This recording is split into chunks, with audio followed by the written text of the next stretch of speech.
Throughout sci-fi, we have seen many a seemingly undefeatable force of automatons, capable of a high level of malicious and malevolent destruction. The Daleks, the Kalon, the Cylons. But in Star Trek, we have the Borg. I know exactly why I walk and talk like a machine. Following a build-up mystery-style introduction in Star Trek The Next Generation Season 1 episode The Neutral Zone, the Borg would be introduced in Season 2 episode Q-Who. They would go on to be a seemingly unstoppable force in Q-Who, with the Enterprise outmatched at every turn, and during their next appearance in Star Trek The Next Generation episode Best of Both Worlds, the defeat of the Borg is essentially a lucky fluke occurrence of the right personnel in the right places at the right times. Fate protects fools, little children, and ships named Enterprise. After this in The Next Generation, the Borg were used very sparingly. We can't have the ultimate villain who were defeated by technicality showing up every week. And then Voyager happened and decided that all the cool stuff left over from the Borg's big screen outing in First Contact had to be used up, resulting in the Borg being overused, reduced to a childish, moustache-twirling bad guy who had fallen victim to villain decay. If the Continuums told you once, they've told you 1,000 times. Don't provoke the Borg! Doctor. Computer, activate the ECH. Acknowledged. Let's imagine we were back in 1989. I'll be back in time. And no other Borg episodes existed as of yet. Let's use that Krenim weapon ship and delete all of the time that happened since then. What we do here is go back. Welcome aboard, Captain. Temporal incursion is complete. I've taken us back to the episode The Neutral Zone. This episode sets the stage for the introduction to the Borg. Following a briefing at Starbase 718, Picard's orders are to take the Enterprise into the Neutral Zone to investigate the destruction of Federation starbases and outposts. 2 Federation outposts in Sector 30 have been destroyed. There's been no communication with Federation starbases in Sector 31 since stardate 41903.2. Romulans. That's the assumption. Upon arrival, the Enterprise finds that the Federation installations along the Neutral Zone have been scooped from the area, carried off. The outpost was not just destroyed. It's as though some great force just scooped it off the face of the planet. Could it have been natural phenomena? Insufficient information, sir. Following a tense standoff with a cloaked Romulan warship, the Romulans reveal themselves and open communications with the Enterprise. It is discovered that Romulan outposts along the other side of the Neutral Zone have been attacked in a similar manner, and that the Federation and the Romulans may have a new, superior adversary plotting against them. We are here because our outposts, which border on the Neutral Zone, were also attacked. Destroyed in the exact same manner as your own. Do you think that we attacked your outposts? Once we realized the level of destruction, we knew it could not have been you. Who is responsible? We do not know who is responsible. Why entire outposts on both sides have been carried off. There was an intent here. Whoever or whatever did this is more powerful than either of us. Ah! Stop eating our boat, Jaws! Rawr, I'm gonna eat your boat, and then I'm gonna eat you guys. Rawr! Oh my God, what's that? It's bigger, Jaws! Oh my God, now we have a common enemy. We have to work together. I won't spoil you as to who that adversary may be yet. He lives in a hobbit hole and everybody knows him, Bilbo. Bilbo Baggins. Let's move on to the events of Q-Who, which start when Geordie's new ensign throws her hot chocolate all over Captain Jean-Luc Picard. Oh, no! Oh, I'm sorry. Oh, Captain. Actually, it's my fault, sir. Indeed. Oh, I wasn't looking. It's all over you. Yes, Ensign, it's all over me. At least let me, sir. Ensign. Oh, Ensign Sonia Gomez. Ensign Gomez is a recent Academy graduate, Captain. She just transferred over at Starbase 173. Is that so? Well, Ensign Sonia Gomez, I think it will be simpler if I simply change my uniform. Sacked in the morning, sacked in the morning. Fortunately for Picard, godlike entity Q is ready to clean the captain's uniform. There, haven't we been careless? A little cleaning service I'm only too happy to provide. Unfortunately for Picard, Q has abducted the captain and taken a Starfleet shuttle to a remote position that would take it years to return to Federation space. Picard agrees to listen to what Q has to say, and Q stops bouncing his ball and returns him to the Enterprise. If I return you to your ship, will you agree to give my request a full hearing? You're right, Picard. This is the proper venue for our discussion. After a brief standoff with Guinan, Q informs Picard that he has been asked to leave the Q Continuum. He offers to join the crew of the Enterprise. Ever since the pilot episode Encounter at Farpoint, Q has felt that humanity is moving further and faster than they should be, even alluding at one point that he felt that humanity would one day outpace the Q Continuum. Thou art notified that thy kind have infiltrated the galaxy too far already. Thou art directed to return to thine own solar system immediately. Go back whence thou camest, or thou shalt most certainly die. You seem to have some need for humans.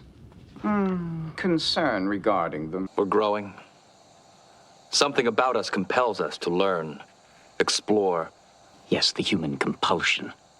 And unfortunately for us, it is a power which will grow stronger century after century, eon after eon. Eons. Have you any idea how far we'll advance? Perhaps in a future that you cannot yet conceive, even beyond us.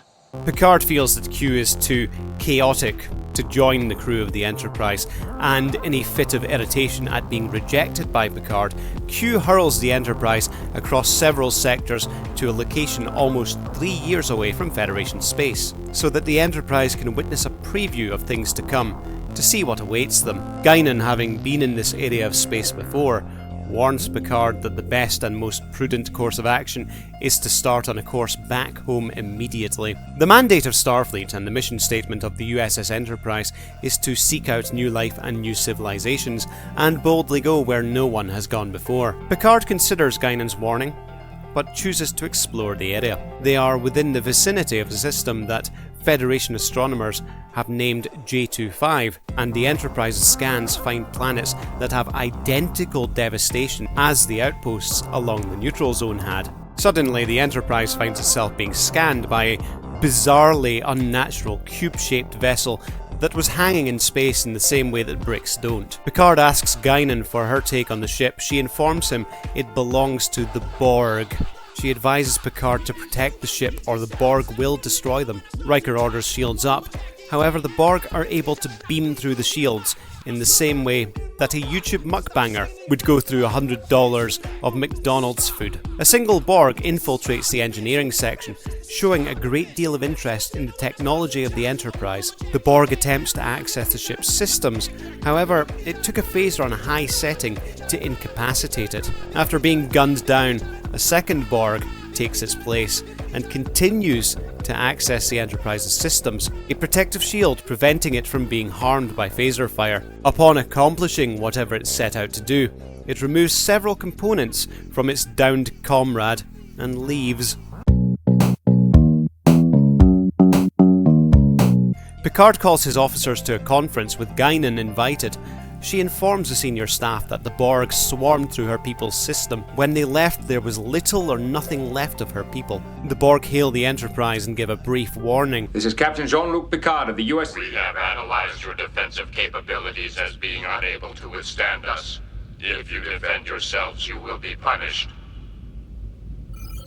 And then they attempt to seize the Enterprise with a tractor beam. I seized my vessel! And that angered you, did it? Seized my vessel, seized my vessel. And then they use a cutting beam to surgically dissect a part of the Enterprise's hull. The Enterprise, returning fire, manages to deal a significant blow to the Borg, causing them to become inert. At an after-action conference, Guinan informs the senior staff that the Borg are comprised of artificial and organic life, that has been evolving for thousands of centuries. Q chimes in and states that the Borg are uninterested in political power, conquest and wealth. Don't need money, don't need fame. But they are interested in the Enterprise as a ship, identifying it as something that they can consume. Picard agrees to Riker's suggestion that they send an away team to the Borg ship to gather as much information from the seemingly incapacitated disabled ship as possible. They find the Borg have survived, however. The Borg crew ignore the away team, much like humans ignore insects, seeing them as not being a threat to them. The away team goes on to find a Borg nursery, the Borg seemingly being born as a biological life form, which then have implants installed within them, linking artificial intelligence directly into their humanoid brain. Mr. Data suddenly interrupts the investigation upon finding that the Borg appear to be concentrating their efforts on regenerating and repairing their vessel. Picard has them beamed aboard, and he elects to boldly get the Enterprise the hell out of there at maximum warp. Captain, the Borg seem to be using their combined power to repair the ship. Transporter Chief, beam the away team directly to the bridge. Let's get the hell out of here. Warp 8. Now, Mr. Crusher, engage. Even at what would be considered to be a vast energy expenditure, the Borg cube is able to pursue the Enterprise at high warp while still regenerating its damaged systems. The Enterprise is unable to slow or damage the Borg ship with photon torpedoes, and the Borg use their weapons to disable the Enterprise's engines and shields to a position where Picard is prepared to risk the destruction of the Enterprise by firing torpedoes at the Borg ship. Q, having had enough fun, is ready to leave the Enterprise to their fate. However, Picard admits to defeat. I'll be leaving now. You thought you could handle it. So handle it. Q, end this. What makes you think I'm either inclined or capable to terminate this encounter? You wanted to frighten us. We're frightened. You wanted to show us that we were inadequate. For the moment. I grant that. You wanted me to say, I need you. I need you! An admission that impresses Q, who returns the Enterprise to Federation space.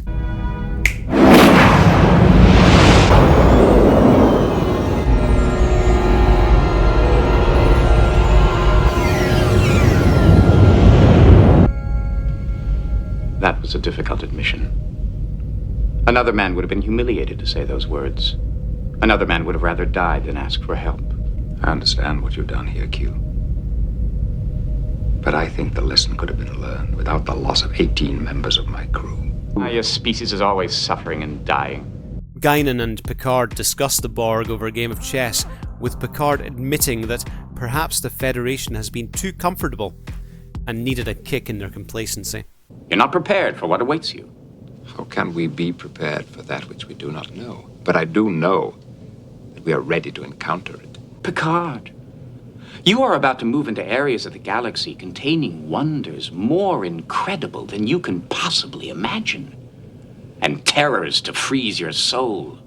I believe that the original appearance of the Borg in Q Who showed them in their best light, more in a terror of space, what is hiding in the dark forests out there sort of idea. Con permiso, Capitan. The hall is rented, the orchestra engaged. It's now time to see if you can dance. They're not just another political or military enemy, but one that views the Federation as just simply raw material, spare parts. The horror of this episode was more cerebral, brought through dialogue. They will follow the ship until you exhaust your fuel. They will wear down your defenses. Then you will be theirs. Admit it, Picard, you're out of your league. You should have stayed where you belong. Rather than visceral gore. You can't outrun them. You can't destroy them. If you damage them, the essence of what they are remains. They regenerate and keep coming. Eventually, you will weaken. Your reserves will be gone. They are relentless. The Borg didn't seem to want to kill. Rather, if we put everything that followed to one side, these Borg seemed to want the Enterprise to consume it, dismantle it from under the crew's feet. A fate worse than death. They'd leave Picard's crew deserted in a position where their biggest enemy would be the lack of food and lack of oxygen. On first viewing, I imagined these Borg as pirates, raiders, one ship that moved from place to place, through the neutral zone to System J25. I find it quite odd in dialogue that Guinan mentioned that the Borg would now be aware of the Federation's existence, considering the events of the episode The Neutral Zone, where they had been in the neutral zone, scooping up planets and outposts and starbases.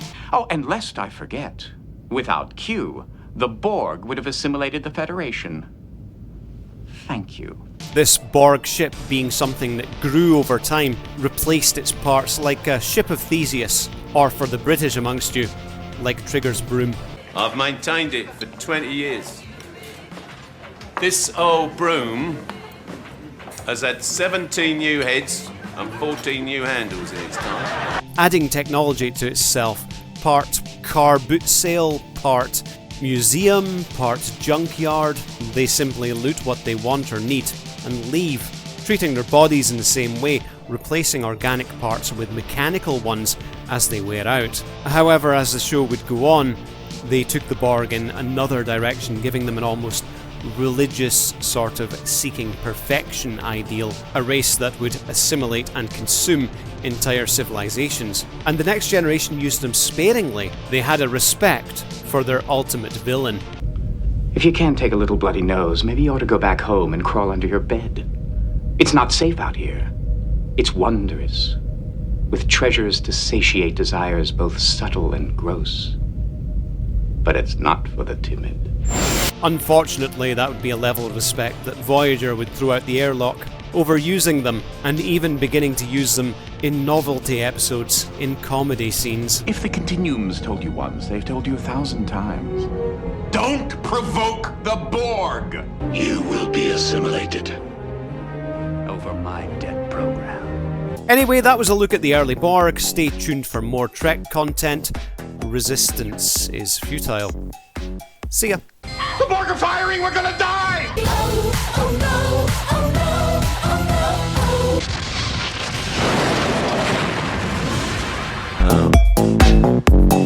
oh no.